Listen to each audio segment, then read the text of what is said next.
Hi, brothers and sisters. I'm going to share a word of God through the book of Esther.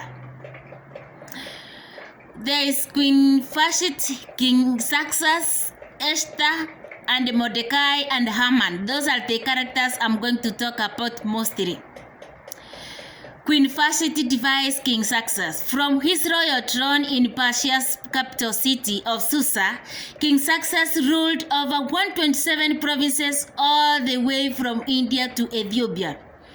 There was a party for the workers of King Xerxes. So he called his queen to come and to show up because she was very beautiful. But the queen devised the king. She never gave to the call of the queen. So King Vashti called the beautiful ladies to be brought to him so that he can choose one to be his queen. Esther becomes queen. There in Susa lived a Jew named Mordecai, son of Jael. He was from the tribe of Benjamin and a descendant of Kish and Shimei. He had a cousin called Esther. So also when the invitation was made, he also took her cousin to be in the contest. And her cousin won the race. She became the first lady. She became the queen of the King Xerxes. Haman brought to destroy the Jews. Sometime later, King Xerxes promoted a man named Haman to the position of prime minister. The king ordered all the officials in his service to show their respect for Haman by kneeling and bowing to him. They all did so, except for Mordecai, who refused to do it. Because the Jew knew very well that it is only one God who is supposed to be worshipped. We are supposed to kneel before only one God, not to human beings or idols. So Haman was furious when he realized that Mordecai was not going to kneel and bow to him. He made plans to kill Mordecai.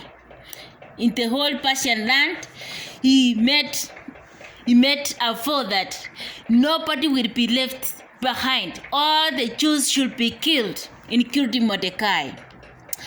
Mordecai, when he heard the message, he sent a message to her cousin Esther, queen of the King Xerxes.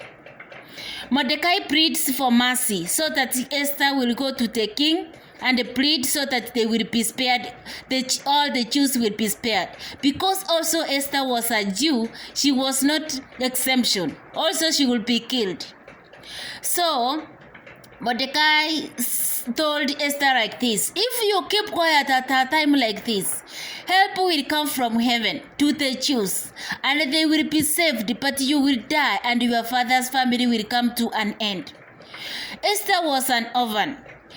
That's why Mordecai took her and took care of her as like his own daughter. So Mordecai says, yet who knows? Maybe it was for a time like this that you were made queen. Go and gather all the Jews. So Esther told Mordecai, go and gather all the Jews in Susa together, hold a fast and pray for me. Don't eat or drink anything for 3 days and nights. My young women, I will also be doing the same. After that, I will go to the king. Even though it is against the law, if I must die for doing it, I will die. In the early times, it was not possible to face the king, even if you are our wife. You will not go without the king's appointment.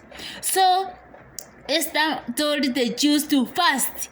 Even the cattle, they fasted.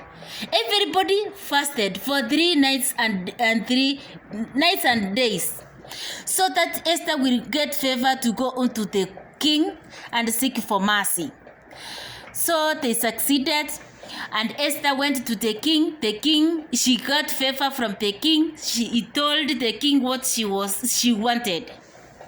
Haman is put to death. Haman was hung on a gallows which he made to hang Mordecai. The king commanded, so Haman was hanged in the gallows that he had built for Mordecai. Then the king's anger cooled down.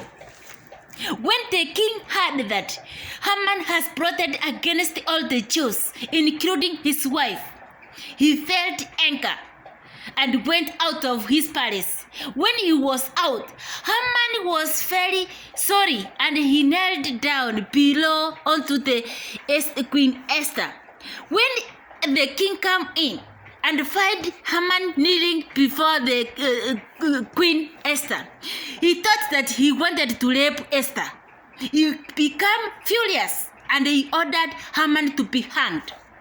Haman was hanged on the gallows which he had made for Mordecai to be hanged. Remember, my friend, there is a lesson here we are supposed to learn. Whatever you plant, you will harvest. If you plant anger, you will harvest anger. If you plant evil, you will harvest evil. The thing you plant for your neighbor, the evil plants you have for your neighbor, it will turn upside down. God will turn everything upside down for you. You will be tortured. You will be hurted. Everything you have in evil mind you have in your head towards anybody else. Remember, it's a plant. It's a seed you are planting for you. It's a plant it's a seed you are planting for your children. It's a plant you are planting for your generation. So, my friend, try to be right with God. Try to think wise. Try to be good. Think right with other people. Try to mind other people as your brother, as your sister, as yourself. So try to do everything in good sense, in light, in according to the will of God. Be blessed all. Remember, I love you and God loves you too.